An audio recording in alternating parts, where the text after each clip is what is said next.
Hello and welcome to Cybernet with me, Steve Truitt.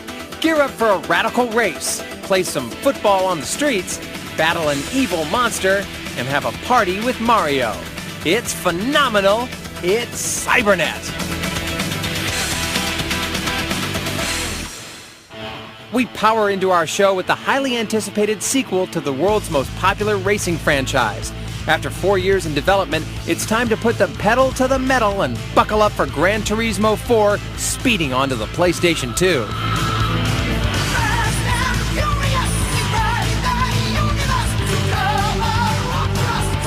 Like previous releases in the series, there isn't an underlying story here, just a simple dream scenario for major car enthusiasts.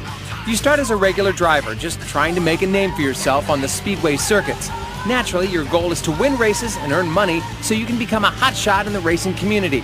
With enough victories, you'll even get to buy your fantasy vehicle. As is to be expected, the real stars here are the marvelous motor machines. There are an astonishing 700 different vehicles from 80 different worldwide manufacturers spanning over 100 years.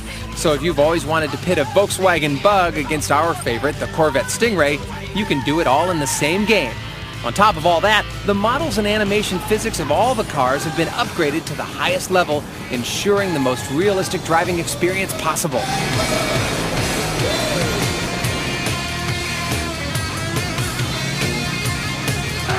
Aside from the staggering variety of vehicles, Gran Turismo 4 also comes equipped with more than 50 extremely authentic-looking courses. And when you're in the mood for some competition, you can grab your mates for some two-player racing or hook up 3 PS2s for a 6-man Grand Prix land game. Want to show off your awesome auto? Pop into photo mode and take some snapshots of your ride. Or let the computer take the wheel as you become the team race manager, keeping your drivers on course in B-Spec mode. I can barely see the road from the heat coming on. Despite all that's wonderful about this game, there are a few minor flaws. While the controls of your vehicle are pinpoint accurate, your opponent's AI isn't all that challenging. Also, there's no online option, which means no online ranking system to compare your statistics to other racers. So aside from your friends, there's no further real-life competition.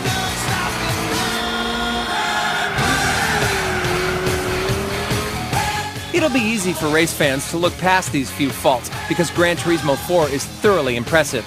It's the best looking and most complete driving simulator we've seen yet. Now, if we could only speed around like this in real life without worrying about getting a ticket.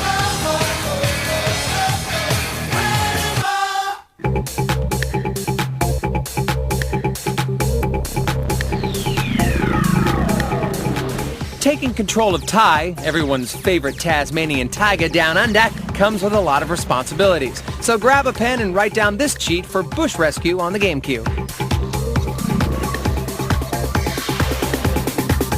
At any time during gameplay, enter Start, Start, Y, Start, Start, Y, X, A, X, and A.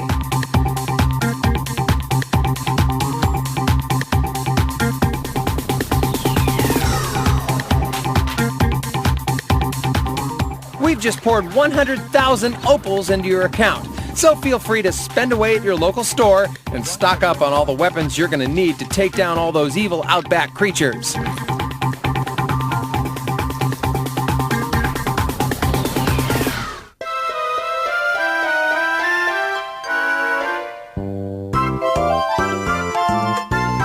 The whole wacky gang is at it again, so invite your friends over, grab some controllers, and gather round the GameCube, because it's time to have some fun with Mario Party 6.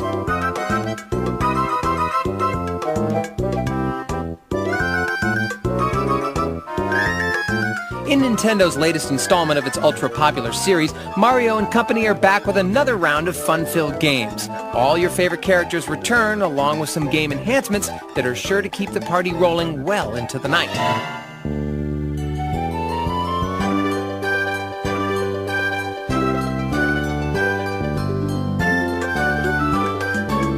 The goal here is to win as many mini-games as possible. There are over 60 challenging games to conquer, ranging from simple to complex. Thankfully, there's plenty of frantic variety, ensuring you'll never be bored. From dodging lasers to rounding up herds of ghosts, each game will test your reflexes and dexterity.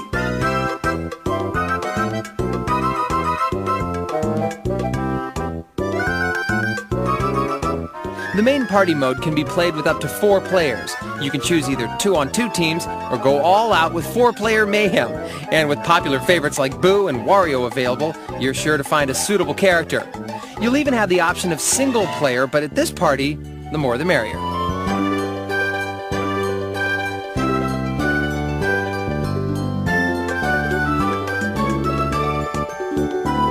Providing a fresh spin, the developers have added microphone-based mini-games. With these, players answer a series of questions in a quiz show-style game. This new addition provides an interesting shift from the norm. As expected, the graphics here are stellar, and the level designs complement the lovable characters. Run, Yoshi, run!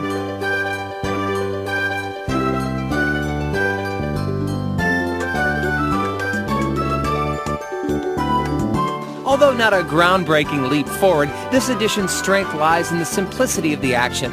With a large number of games, options, and thrilling multiplayer fun, Mario Party 6 creates a wild and crazy time for gamers of any skill level.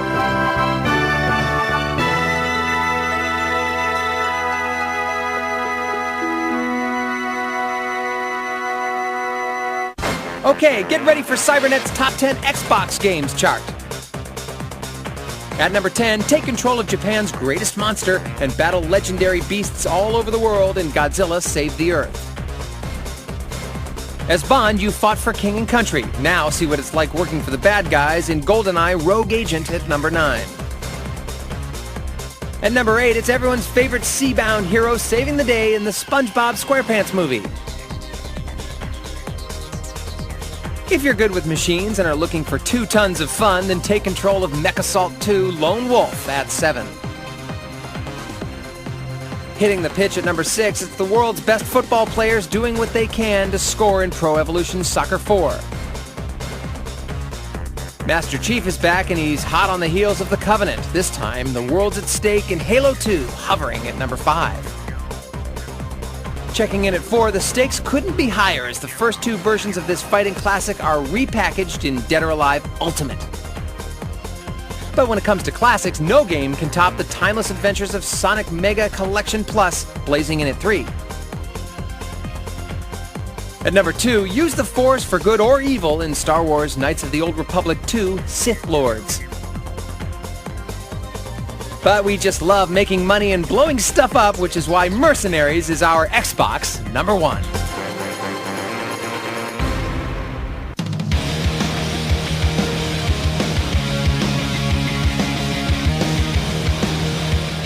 Last year, EA took the hard-hitting action of NFL football out of the confinements of stadiums and set it loose in city parks and rooftops. The result was a hit with critics and fans alike. So for the inevitable sequel, the action has been intensified with loads of jaw-dropping moves in NFL Street 2, slamming onto all consoles.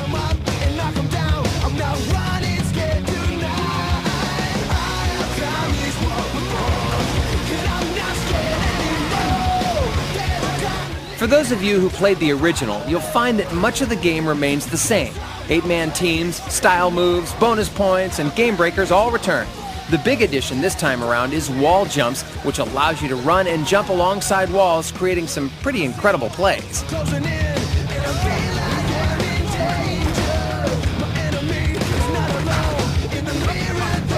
My game would change dramatically if I was able to climb walls and catch passes. And the NFL Street 2 has got all the options that that you kind of, it's got the matrix options where you kind of, the stuff that you want to do, you can do in the game. It's a video game, it's a sports game, but also like a fighting game because, you get to hit guys late, there's no penalties, you get to fly off walls, catch passes, do all kinds of moves and get points.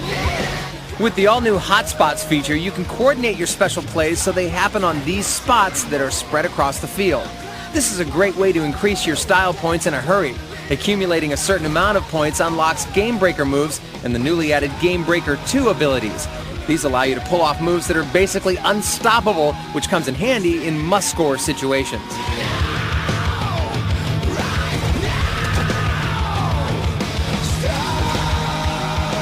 NFL Street 2 is brand new from the ground up this year, so not only can you perform all those crazy wall moves with the guys running up on the walls to escape defenders or get new passing lanes, but there's a lot more depth involved as well. So now you're out there building a team, trying to own the city and take over Bay City. Along with modes like Pickup and NFL Challenge, where you can take a team of wannabes and turn them into champions, there's now Own the City. Here, instead of training a whole team, you focus on one player, yourself. After completing the short tutorial, you and a bunch of randomly generated characters go around beating other teams in pickup games until you own the city. Additionally, the developers threw in a little incentive for gamers to complete this mode.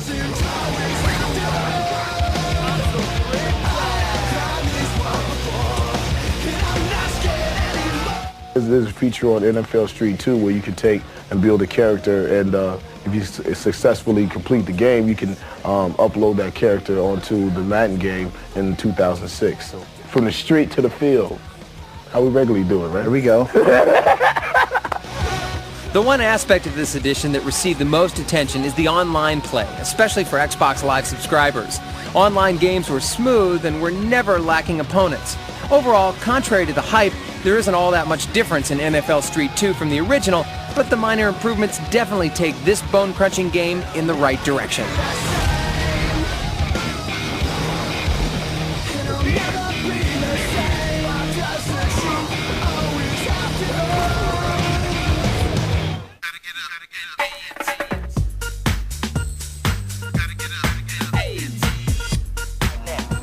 Sure, you can jump behind the wheel of a pocket rocket and try to win some cash, but sometimes you want to travel in style. So grab a pen and write down this cheat for Need for Speed Underground 2 on the Xbox.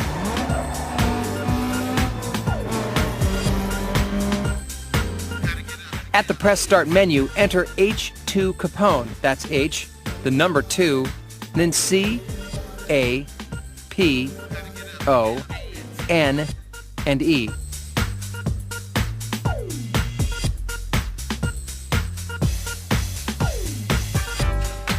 We've just unlocked a Hummer H2. Sure, this bad boy might be clunky and slow off the line, but just think of it this way. If anything gets in your way, you can barrel right through it. Remember, winning isn't everything. It's how you get there. That's the fun.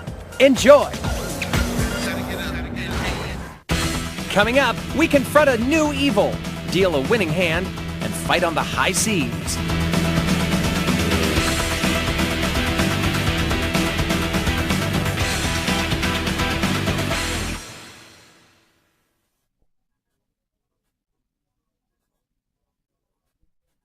Saturday on Parkinson, the enchanting Goldie Hawn. Baboon. All these baboons. The enduring John Sargent. And the movie legend, John Travolta. And I was thinking things like, I'm a great big movie star, great big movie star. An Easter treat. Parkinson, Saturday at 9:35, ITV1. This Easter holiday, we're here with two very special celebrity editions of the show. will the eggheads crack under pressure? They see you as the fountain of all knowledge. Or can they scramble enough cash for their chosen charity? Oh, let's go for it. In a special celebrity edition of Who Wants to Be a Millionaire, Saturday 8:10, ITV1. In the days when music on the move meant 25 songs on a C90, they were some of the biggest stars on the planet. ITV1 has put together a posse of former pop heroes. They'll all be singing live, and you'll vote to choose the comeback champion. Hit Me Baby One More Time, coming soon to ITV1. Welcome back to part 2 of Cybernet.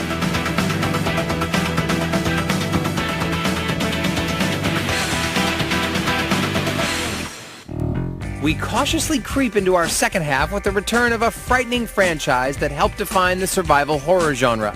But as you'll see, Resident Evil 4 on the GameCube has been transformed with all new thrills and chills.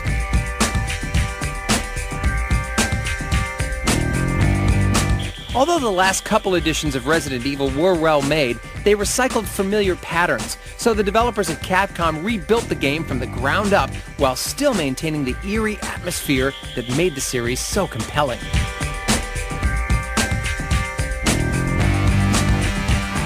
First and foremost, they've done away with the old static view and created a new camera system that follows you from just over your right shoulder. This gives you a much better view of what's in front of you, allowing for more intuitive movements. Additionally, the pre-rendered backgrounds have been replaced with large flowing environments, creating a much more absorbing experience.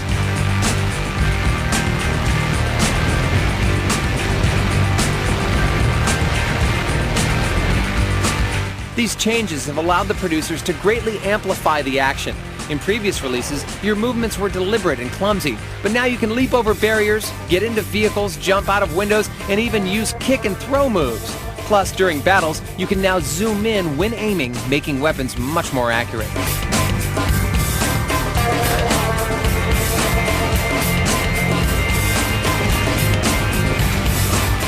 Also new is the story and setting. Forget about Raccoon City and nasty viruses. Here you'll play as Leon Kennedy.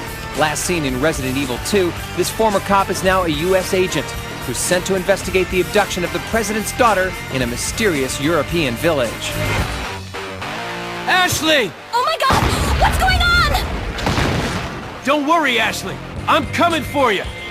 As the mystery unfolds, you'll encounter a slew of terrifying enemies, which leads us to another change. There are no zombies. That's right, the slow-moving army of the undead has been replaced by a much more agile and responsive batch of human-like creatures. And if you happen to get past this motley bunch, you'll then have to battle some of the scariest monsters we've ever seen.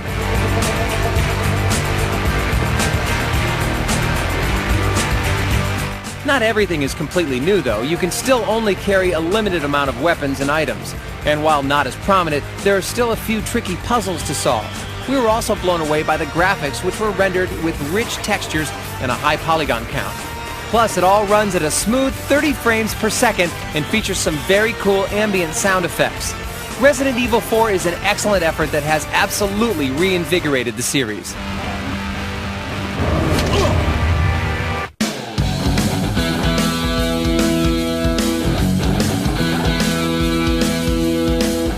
Being a high-paid gun for hire definitely has its advantages, least of which is getting to blow things up.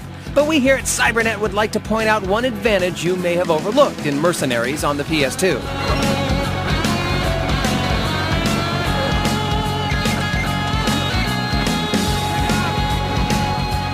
Navigate your way to the PDA Factions mode.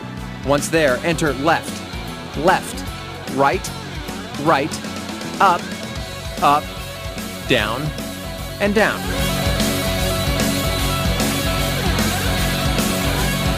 We've just unlocked Indiana Jones. This famous archaeologist may not be known for his expertise as a hired assassin, but trust us when we say he can inflict his fair share of damage.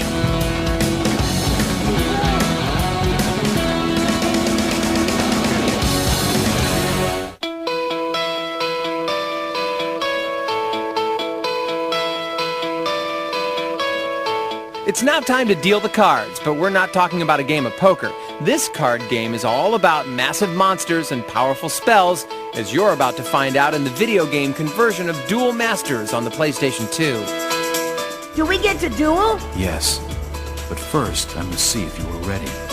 For those unfamiliar with Duel Masters, the rules to this collectible card trading game will seem completely mystifying. Basically, though, it pits one competitor against another to see who has the strongest deck. Players can possess 40 cards at a time, but can only battle with 5, so it's important you select the right cards for the right situation. And since each card represents a different monster or spell, it's vital you familiarize yourself with their specific powers.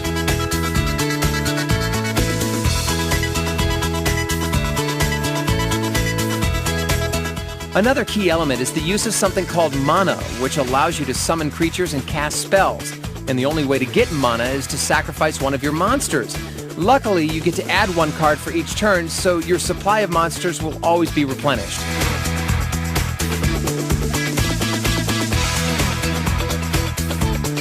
There are 5 main duelers in the story mode and 5 combat arenas. As for the actual gameplay, unlike Yu-Gi-Oh!, which has a heavy chessboard strategy element, this is a pure card battle game, so there's no battlefield to navigate. It's a straight-up card duel, where the quality of your deck and the luck of the draw will usually determine the outcome.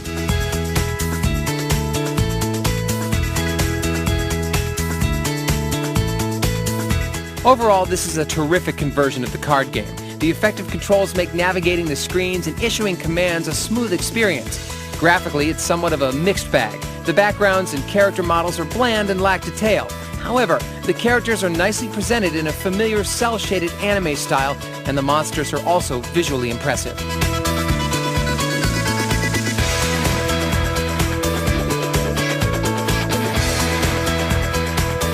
Older gamers will likely find Duel Masters both repetitive and far too easy, but for fans of this card battling game, this is a dream come true.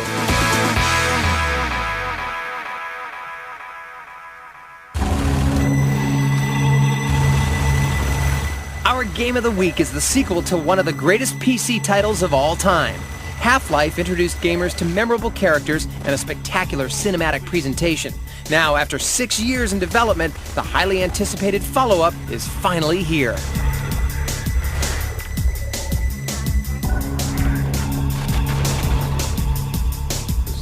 This first-person shooter begins several years after the original, where you once again assume the role of scientist hero Gordon Freeman. After arriving at City 17, one of the few remaining cities on Earth, you discover that it's under the oppressive control of the mysterious Combine. So it's time to suit up and free humanity.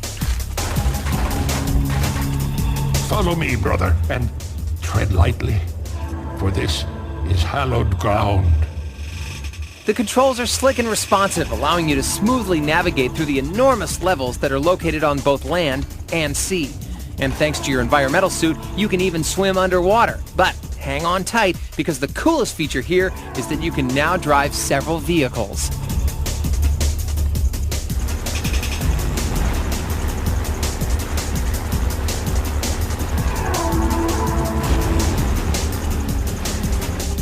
A major highlight here is the use of physics. In fact, the story and the ingenious puzzles depend on how skillfully you can manipulate objects. Everything has weight and can be controlled, so the realistic environments become a playground of interactivity. You even have the ability to pick up and throw things with your gravity gun. Now, that's playing with power.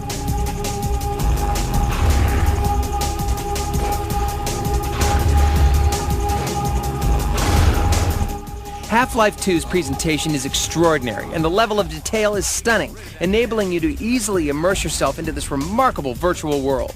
Awesome combat and challenging enemy AI combined with fantastic level designs help make Half-Life 2 our Game of the Week.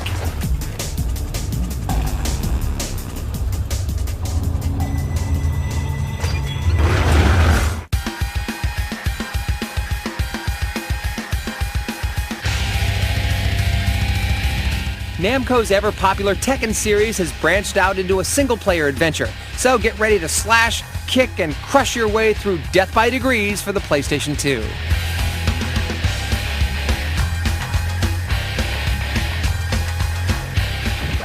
Here you play as Nina Williams, a hard-hitting, swift-kicking blonde originally introduced in the Tekken series.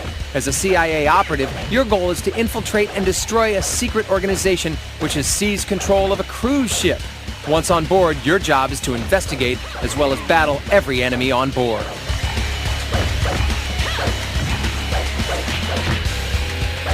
Your primary method of combat is based on analog stick control. This technique allows you to face multiple foes at once. Just push in the direction of an approaching bad guy and you'll attack.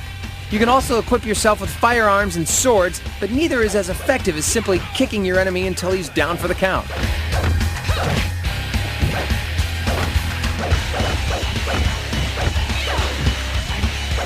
The most interesting fighting technique is the critical strike. This high-damage attack provides an X-ray of your opponent. Glowing red areas indicate where to attack. If executed correctly, your results are presented in a bone-crushing sequence, causing major trauma.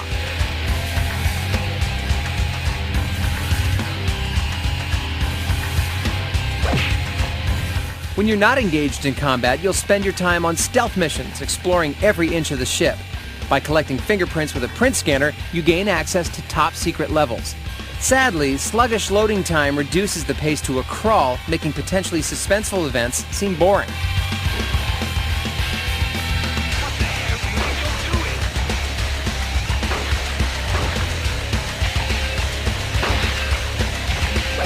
Although ambitious, none of the game's sections are well executed.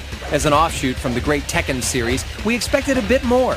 Ultimately, Death by Degrees is a half-hearted attempt to unite puzzle solving, stealth, and combo fighting styles. Better luck next time.